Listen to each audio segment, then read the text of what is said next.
আসসালামু আলাইকুম। Crown cement সকালের খবরে আমন্ত্রণ জানাচ্ছি আমি মালিহা হোসাইন। সশস্ত্র বাহিনী দিবস আজ। এই উপলক্ষে শিখা অনির্বাণে পুষ্পস্তবক অর্পণ করে শহীদ মুক্তিযোদ্ধাদের শ্রদ্ধা জানিয়েছেন রাষ্ট্রপতি মোহাম্মদ শাহাবুদ্দিন ও প্রধান উপদেষ্টা ডক্টর মোহাম্মদ ইউনুস। সকালে তারা এই পুষ্পস্তবক অর্পণ করেন। রাষ্ট্রপতি ও প্রধান উপদেষ্টার শ্রদ্ধা নিবেদন শেষে সেনাবাহিনী প্রধান জেনারেল ওয়াকারুজ্জামান, নৌবাহিনী প্রধান অ্যাডমিরাল মোহাম্মদ নাজমুল হাসান এবং বিমান বাহিনী প্রধান air chief marshal Hasan Mahmud Khan নিজ নিজ বাহিনীর পক্ষে শ্রদ্ধা জানান।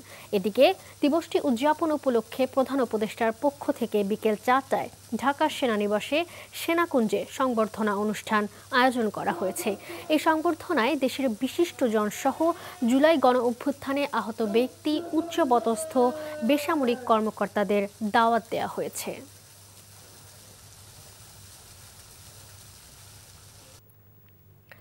নতুন করে দূষণের কবলে দখল দূষণের খ্যাতি পাওয়া শহর ঢাকা। আসন্ন জাতীয় নির্বাচনকে কেন্দ্র করে সেই দূষণের কারিগর রাজনৈতিক নেতারা। প্রাণের নগরী এখন রং বেরঙের পোস্টার, ব্যানার, ফেস্টুনে ঢাকা।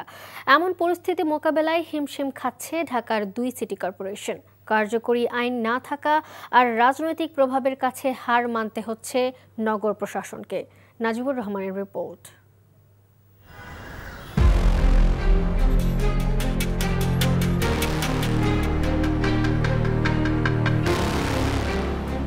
রাজধানী এখন মজেছে নির্বাচনের ডামাডোলে, আর শহরের নান্দনিকতা চাপা পড়েছে বিভিন্ন দলের ব্যানার ফেস্টুনে। কেউ কেউ শুধু দেয়ালে পোস্টার সাটিয়েই ক্ষান্ত হননি, ঝুলিয়েছেন বড় বিলবোর্ড। এমন দৃষ্টি দূষণ থেকে বাদ যায়নি মেট্রো রেল কিংবা গুরুত্বপূর্ণ স্থাপনাও। নির্বাচনের প্রার্থিতা চূড়ান্ত করেছে প্রায় সব দলগুলোই, আর তারপরই প্রচারণার কেন্দ্রবিন্দুতে পরিণত হয়েছে মেগা সিটি ঢাকা। এমন পরিস্থিতিতে 2 সিটি কর্পোরেশনও অসহায়। আইন বলছে কোনো ব্যক্তি বা প্রতিষ্ঠান অনুমতি ছাড়া দেয়াল লিখন বা অননুমোদিত জায়গায় পোস্টার লাগালে সর্বোচ্চ 50,000, সর্বনিম্ন 5,000 টাকা জরিমানার আওতায় আসবেন। জেল হতে পারে সর্বোচ্চ 30 দিন। এই আইনকে অপরাধের সুযোগ হিসেবে দেখছেন নগর পরিকল্পনাবিদরা। শহরের নান্দনিকতা রক্ষায় সেই শাস্তি যথেষ্ট না। আইনে একে বলা আছে যে নির্দিষ্ট জায়গা ব্যতীত অন্য জায়গা যদি লাগানো হয়, সরকার বা সিটি কর্পোরেশন এই আইন 2012-তে প্রণীত হওয়ার পর 10 বছরে নির্দিষ্ট জায়গা নির্ধারণ করে নাই বা অনুমতি সাপেক্ষে। এই নির্দিষ্ট জায়গা 2022 সালে ঢাকা উত্তর সিটি কর্পোরেশন ঢাকা শহরে 52টা জায়গায় নির্দিষ্ট জায়গা করে দিয়েছিলেন, কিন্তু দুঃখজনকভাবে সেই 52টা জায়গায় কিন্তু পোস্টার লাগানো হয়নি। পোস্টার লাগানো হচ্ছে মেট্রো রেলের পিলারে, পোস্টার লাগানো হচ্ছে স্কুলের দেয়ালে, বাসাবাড়ির দেয়ালে। বিগত কিছুদিনে পরিচ্ছন্নতা অভিযানের আওতায় 2 সিটিতে প্রায় কয়েক লাখ পোস্টার, ব্যানার অপসারণ করেছে নগর প্রশাসন। যাদের নামে পোস্টার লাগানো হচ্ছে কয়েক দফায় তাদেরকেও সতর্ক করা হলেও সুফল নেই বলে দাবি কর্মকর্তাদের। ব্যানার, পোস্টার, ফেস্টুন লাগালে এটা কিন্তু যেই দলগুলো লাগাবে এটা তাদেরও ইমেজের ব্যাপার, কারণ এটা কিন্তু কেউই পছন্দ করে না। যদি সোশ্যাল মিডিয়া প্ল্যাটফর্মের মাধ্যমে, ডিজিটাল প্ল্যাটফর্মের মধ্যে ওই কমপ্লায়েন্সটাও কিন্তু ওই দলটাকে আরও বেশি গ্রহণযোগ্য করবে।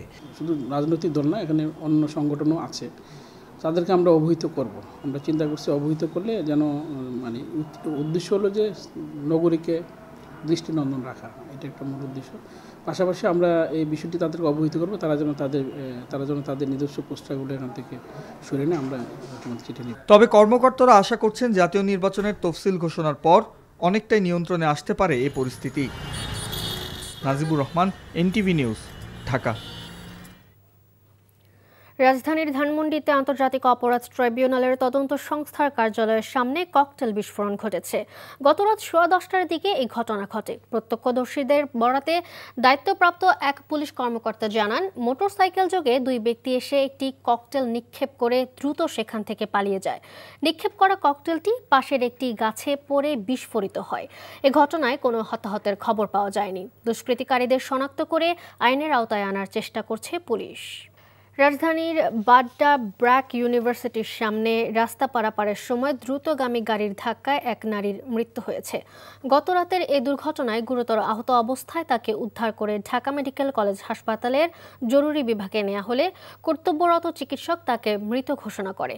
পুলিশ জানায় একটি দ্রুতগামী গাড়ির ধাক্কায় গুরুতর আহত হন ওই নারী। পরে হাসপাতালে নেয়ার পথেই তার মৃত্যু হয়। নিহত নারীর পরিচয় জানার চেষ্টা চলছে। প্রযুক্তির সহায়তায় নাম পরিচয় শনাক্ত করা যাবে বলেও জানায় পুলিশ। মরদেহ ঢাকা মেডিকেলের মর্গে রাখা হয়েছে।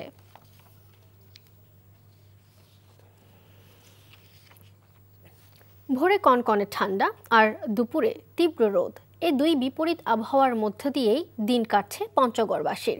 ভোর থেকেই সকাল পর্যন্ত শীতের তীব্রতা স্পষ্ট থাকলেও সূর্য উঠলেই দ্রুত বাড়ছে উষ্ণতার অনুভূতি। টানা 6 দিন জেলার তাপমাত্রা 14 ডিগ্রি সেলসিয়াসের আশেপাশেই ঘোরাফেরা করছে। সীমান্তবাসী জানান ভোরের ঠান্ডায় কাঁপিয়ে দিচ্ছে। বিশেষ করে শীতে কাবু হচ্ছে শিশু ও বয়স্করা। তেঁতুলিয়া আবহাওয়া অফিস জানায় চলতি মাসের শেষের দিকে হালকা শৈত্যপ্রবাহ বয়ে যাওয়ার শঙ্কাও রয়েছে।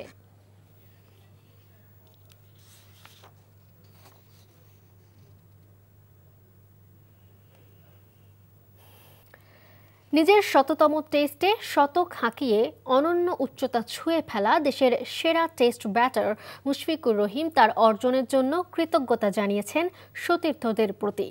দ্বিতীয় দিনের খেলা শেষে কথার ঝাঁপি খুলে বসেছিলেন মুশফিক। যতদিন ফর্ম থাকবেন ততদিন ক্রিকেটটা চালিয়ে যেতে চান দেশ সেরা এই ব্যাটার। মুমিনুর রিপনের রিপোর্ট। দেশের প্রথম এবং একমাত্র ক্রিকেটার হিসেবে 100তম টেস্ট খেলছেন মুশফিক। এই অর্জন শুধু তার একার নয়, সব ক্রিকেটারের, পুরো দেশের। আমি নিজেও আসলে বিলিভ করতে পারি না যে being a specially player from Bangladesh will play 100 test. So it's really a huge achievement. That's not only because of my name, but I think for any cricketer, for any nation, it's a proud moment. So obviously ভালো লাগছে যে সেই ব্যক্তিটা আমি হতে পেরেছি। 100 match হোক আর আমার বা যে কোনো মাইলস্টোন হোক, it's always team come first. এবং আমি এটাই বলেছি যে বাংলাদেশের জন্য আমি মুশফিকুর রহিম, আমার কাছে মনে হয় যে একটা সমুদ্রের একটা ফোঁটা, পানি ফোঁটা। তো আমি মনে হয় যে আমার নামটা it's a different part. Bangladesh always come first, team come first. তো আমি এই ম্যাচেসটা দেওয়ার চেষ্টা করছি যে আমার জন্য না, দেশের জন্য যেন আমরা খেলি, এবং এই ম্যাচে জয়টাই সবচেয়ে আমার বড় গিফট হবে। 100 টেস্টের মাইল ফলক ছুলেও মুশফিক এখনও অতৃপ্ত। যতদিন সম্ভব ফিটনেস থাকে টেস্ট খেলা চালিয়ে যেতে চান। বাংলাদেশের হয়তো ভাই পরের টেস্ট খেলায় টাফেস্ট মোমেন্ট, এটা হচ্ছে সবচেয়ে বড় রিয়েলিটি। আর বিং এ ব্যাটসম্যান, যেখানে আমার আর কোনো সাইড নাই, তো এটা সবচেয়ে toughest moment. Every innings is so vital এবং every innings is so special. আর আশা থাকবে যতটুকু কন্ট্রিবিউট করা যায় এবং যতদূর খেলা যায়, যতদিন পর্যন্ত আমার টিম ম্যানেজমেন্ট আমাকে চায় বা টিম চাই, এবং আমি যেটা ফিল করি নিজের ভিতর থেকে, যদি চাই যে হ্যাঁ আমার টিমে দরকার আছে, ততদিন পর্যন্ত আমার খেলার ইচ্ছা আছে। ব্যক্তিগত অর্জন যতই থাকুক না কেন, দল হারলে সবকিছুই ম্লান হয়ে যায় মুশফিকের কাছে। তাই আয়ারল্যান্ডের বিপক্ষে দ্বিতীয় টেস্টেও জয় চান mister dependable. Muminur Ripon, NTV news, Mirpur stadium, Dhaka. সকালের খবর এইটুকুই। এই খবরের ভিডিও সহ আপডেট জানতে ভিজিট করুন এনটিভি অনলাইন www.ntvbd.com। এছাড়াও এনটিভির জনপ্রিয় সব অনুষ্ঠান ও খবরের আপডেট জানতে ভিজিট করুন এনটিভি অনলাইন, এনটিভির ফেসবুক ও ইউটিউব। 12টায় মধ্যাহ্নের খবর দেখার আমন্ত্রণ রইল। ধন্যবাদ সবাইকে।